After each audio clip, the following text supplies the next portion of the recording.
Hi guys, welcome back to this week's Testimony Tuesday. Thank you guys for tuning in again. Thank you guys so much for the amazing feedback about the series and about my last video as well. I really appreciate it.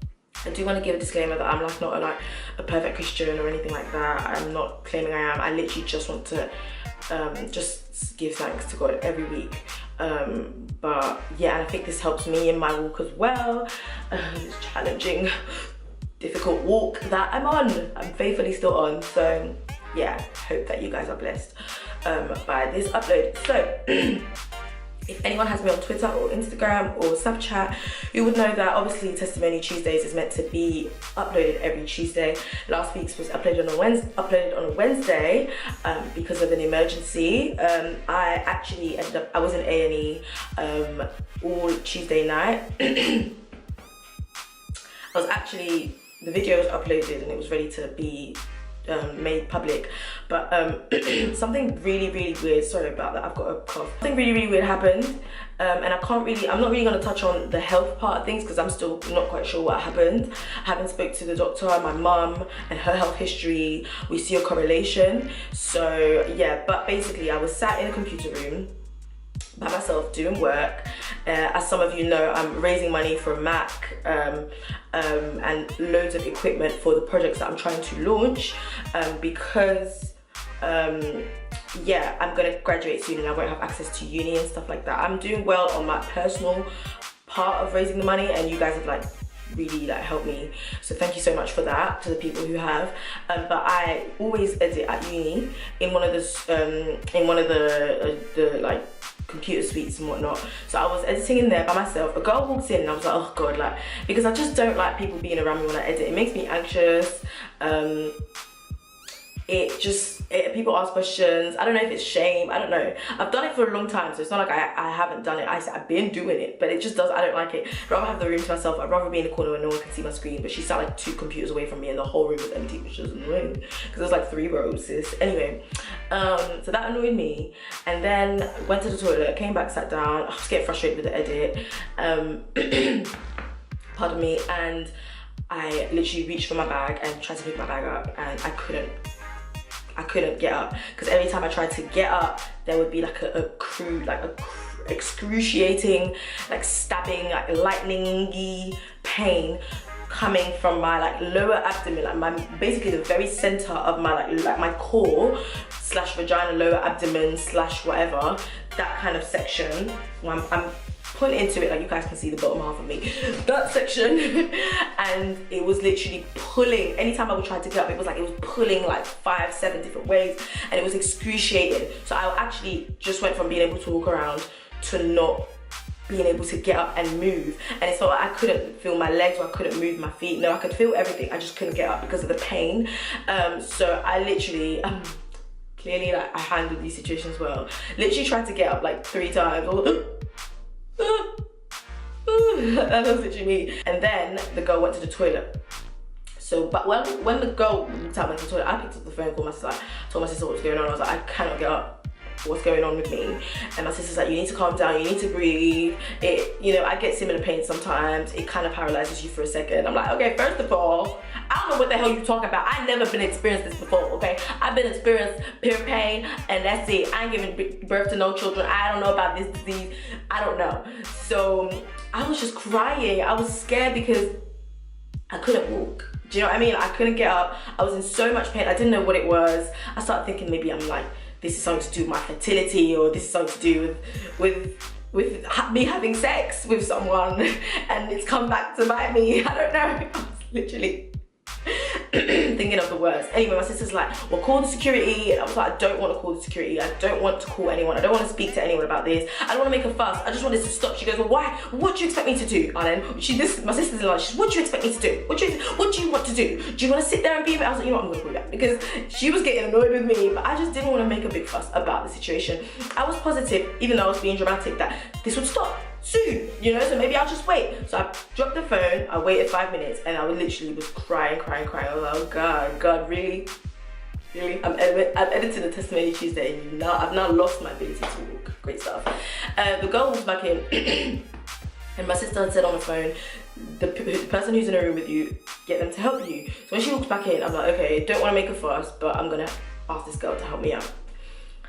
Tapping her. She's got her headphones in, she's focused. Like, we're all journalism students, so she was like reading an article, watching a documentary. Finally, I get her attention, explain to her what's going on, and she's so shocked and petrified at the situation. She literally, in a computer chair, this is embarrassing, rolls me down to the reception area of my uni, of the security reception area of that building, and tells him what's happened. And he tells me we need to call the paramedics. I burst into tears because I don't know why. I was one, embarrassed, two, very scared. Like, why do you need to call a paramedic? Like, okay, well, I can't walk. But yeah, so it was quite a scary experience. A lot happened, but my housemates ended up coming to meet me at the building where I was at, and we ended up getting an Uber to the hospital because it was like a 2-hour wait for an ambulance because I wasn't like dying. So it wasn't really an emergency. So yeah, anyway, I want to give God glory and give God thanks for, number one, the fact that that girl was in that room. It's so mad how it annoyed me that she came in that room, but you know, it's actually good to be around people and to not isolate yourself, especially when you're in working spaces and stuff like that. I know this is a bit of a random statement, but I'll just thank God that she was in that room, because if not for her, like, I would have suffered by myself, and I would have just had to, like, I don't know, it would have been even more embarrassing than it was. And she was such a sweetheart. She was like, give me your email, I want to message you if you're okay. She sat with me the whole time while we waited for my housemates to come. She was like making sure I was okay. She was, you know, like, she was really nice. That's number one. I want to secondly thank God for my housemates being there for me. To be honest, like, when people are sick and when people are like an emergency situation, you feel obliged to be there for them, kind of thing. But my housemates, I feel like they genuinely did want to be there for me, and they were very shocked and confused with the situation, but they like handled it really well, and they were really there for me. So I give thanks to God for that. And secondly, I want to give thanks to God for a miracle. Right, I'm gonna call it a miracle, but basically my housemates picked me up. My housemates came to the block I was in. We got an Uber to the hospital, in order to pick me up from the chair that I was still sat in because I couldn't move. An hour later to the Uber, I would have to move. That means that I would have to like be in pain. I hadn't moved for an hour. I'd made like minimal movements, my arms, my upper body. So when my housemate Beverly picked me up from the chair and put me in that Uber, I burst into tears. You would think I got stabbed, or I don't know if you cry when you get stabbed, or why would you burst into tears? I don't know, a contraction. Women say contractions are bad. Men say pulling a muscle is bad. Like, the worst. Like, I burst into tears. Like, literally, like, my emotions like burst out of me because it was so painful. So in that car ride, the taxi driver, like, literally, it was like a 7-minute drive to the hospital. He took he took his time because he knew that I was in pain.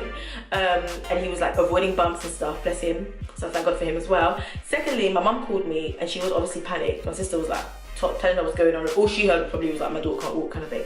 So she was panicking, like, what's going on? I was telling her I'm in pain. I wasn't really trying to talk to anyone, but like, yeah, I'm in pain, I can't walk, I don't know why. It's been an hour, like, I still can't walk. Then she prayed for me, and when the Uber got to the hospital and it was time for me to get out of the car, I asked my husband if he could go find a wheelchair because I couldn't walk. And then when the taxi driver wasn't aware that I was in so much pain that I couldn't actually walk at all, so he opened the door to like lead me out of the cab, and I started leading towards him. But then when I started leading towards him, expecting pain, I wasn't in pain anymore. And I thought that was a bit mad because I couldn't move for that hour before, and I had tried. It's not that I stayed like completely still. I had tried to move, but it hadn't worked. So yeah, I feel like my mum's prayer healed me. I don't care what anyone says. She prayed and she was like, you're gonna be fine, and she was just praying for me. You know how African parents pray, just imagine not the noises, just like this style of prayer that black people do.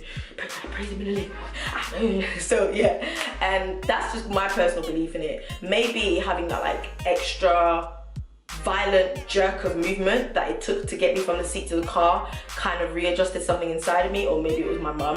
Either way, all the people in that predicament like made me feel better. And with me and my mum, because we're not that close, like I don't know, it meant a lot to me that she was like bothered about me and that she was, you know, like, yeah, worried and, you know, praying for me and checking up on me every 10 minutes and stuff. It got a bit annoying after a while, but yeah, so that is my testimony Tuesday. I hope you have a good evening. Be sure to subscribe and leave a testimony below, like anything that's happened to you. Did you know, you thought you was gonna miss your train but you made it? Did you get a better grade than you thought you did in an assignment? Did you get your job? Did they text you back? Did God answer a prayer, reveal something to you? Please let me know in the comments below and subscribe if you haven't. I think I've said that already. Love you all.